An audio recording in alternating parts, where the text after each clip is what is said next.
This is 9 News. Welcome to 9 News at noon. The cab of a truck seen partially wedged inside of an RTD bus after a fiery crash in Boulder this morning. Sky 9 flew over the scene about half an hour ago, and you can really see just how bad this crash is. 9 News reporter Jessica O is live along Arapahoe Avenue near 65th Street in Boulder now. Jessica, what are you seeing now?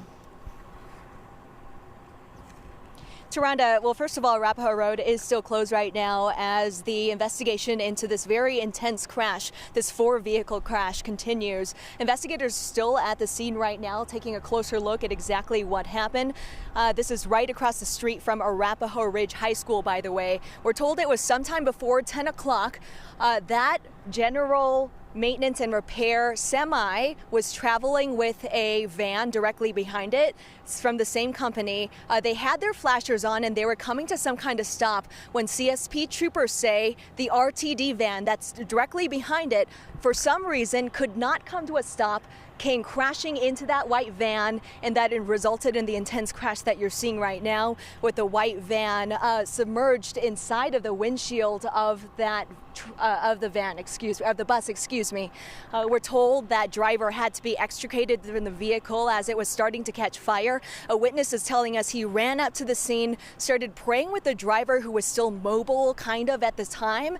And while we are still waiting for the official condition of that driver, we did just now speak to someone from the company from GMR who told us that driver suffered some serious burns and they are on their way to go visit that employee in the hospital.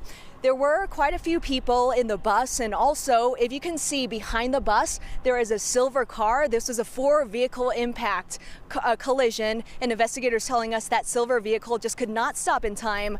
And we're told there are a couple people inside that car as well. There may have been a couple people taken to the hospital for some minor injuries, but we're told nothing is serious so far. But again, Taronda, CSP troopers telling us this afternoon that they are looking into the cause of this crash, and that they're saying, at least for now, that for some reason the RTD bus driver, for some reason, failed to come to a stop, and that resulted in part of the crash that we're seeing right now. Just think about how much room he or she may have had, and it's just a difficult situation. Jessica O, thank you so much. Well, emergency workers have some good news to report on their latest update on the Sunshine Fire in Boulder. Evacuation orders have been lifted for more than 400 households. Officials have also lifted pre-evacuation orders for more than 800 homes. 9 News reporter Jordan Chavez is live in Boulder right now. And Jordan, what's the latest information you have? Well, Taronda, right now there are 2 checkpoints where people can get home. One is the intersection of Sunshine and Portman. The other is right where we are, which is the intersection of 4th and Mapleton. And like you mentioned, everybody on the pre-evacuation list is being told they no longer need to be ready to leave. However, everyone that does not actually live in the area where the order was issued is still being told to stay clear. Let me step aside and give you a look at the scene right now. Very different from what we saw yesterday. Now, the Boulder County Sheriff's Office says we'll continue to see more of the airdrops we saw yesterday, but they'll be less dramatic. And there are still 180 firefighters and 50 pieces of fire apparatus on the ground, we're told. And 50% containment sounds good, but it's not over just yet. They say these stronger winds, unseasonably warmer temperatures, and low humidity are combining to create a perfect atmosphere for high fire danger. In March, it's a little concerning because it could be a big fire season, especially with red flag days occurring so frequently. The weather, these are sort of extreme firefighting conditions. We are under a red flag warning again, and I think it's scheduled to end till about 7 p.m. So that's scary for especially an urban interface like this. Officials are warning everyone returning home to check their wells and septic tanks for any adverse effects that may have happened from the fire. And again, experts are not sure at this time what exactly caused the fire, but experts do suspect that it was started by people. We know this is a common area for hikers and transients. Belen? Because, well, with conditions like this, we want to get outside, you want to enjoy Colorado, you got that smoke, that haze, and that fire that's still burning out there. Jordan, thank you so much. We do have a red flag warning in effect. Let's show you the graphics. It's for that area right along the foothills, our western suburbs, and it's in effect until 7 p.m. So the gusts there could get up to 35 miles per hour. Those winds coming in from the west with humidity as low as 10 to 15%. Now, the current winds in that area, take a look at it. Some of them gusting up to 20, even 30 miles per hour, while here in the city the winds a bit calmer.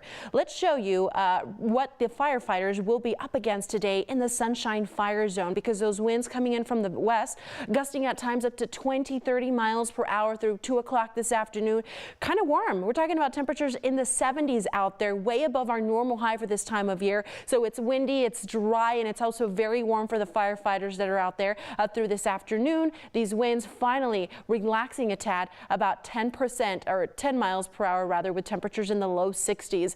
But you know, today is the first day of spring, and just by the look at it, minus the winds, it is a beautiful day. The view outside from Sports Authority shows that mix of clouds and sun, and we're already in the 70s.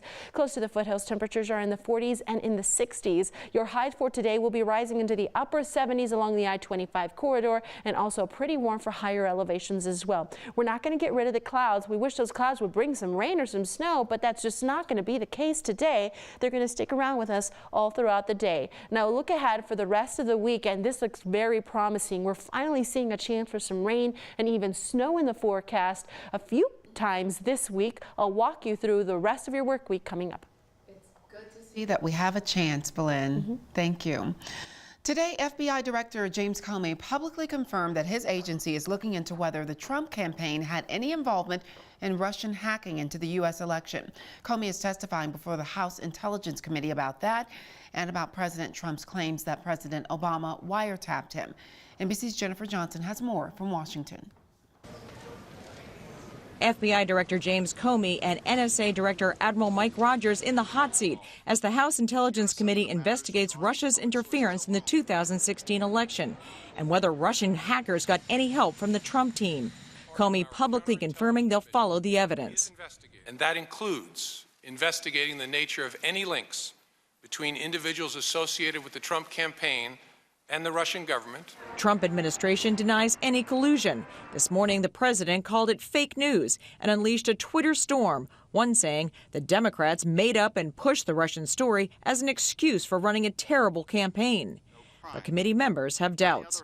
If the Trump campaign or anyone associated with it aided or abetted the Russians, it would not only be a serious crime, it would also represent one of the most shocking betrayals of democracy in history.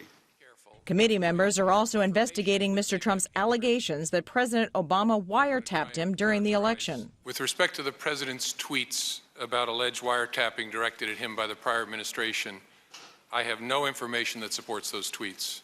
We know there was not a physical wiretap of Trump Tower. However, it's still possible that other surveillance activities were used against President Trump and his associates. That controversy may be easier to put to bed than the Russia interference story. Jennifer Johnson, NBC News, Washington. Meanwhile, a Senate panel has opened confirmation hearings on Neil Gorsuch, the Colorado judge, as President Trump's nominee for Supreme Court. Gorsuch comes from the Denver-based Federal Appeals Court. His nomination has been cheered by Republicans and praised by some left-leaning legal scholars. Today's hearing features opening statements from Colorado's 2 U.S. senators and remarks from Gorsuch. We're streaming those on 9news.com. Take a good look at your screen. This is 13-year-old Adelaide Rivera. She's been missing since Friday morning. Police say she disappeared from a hotel her family was staying in Colorado Springs. The hotel was near the Colorado Springs airport.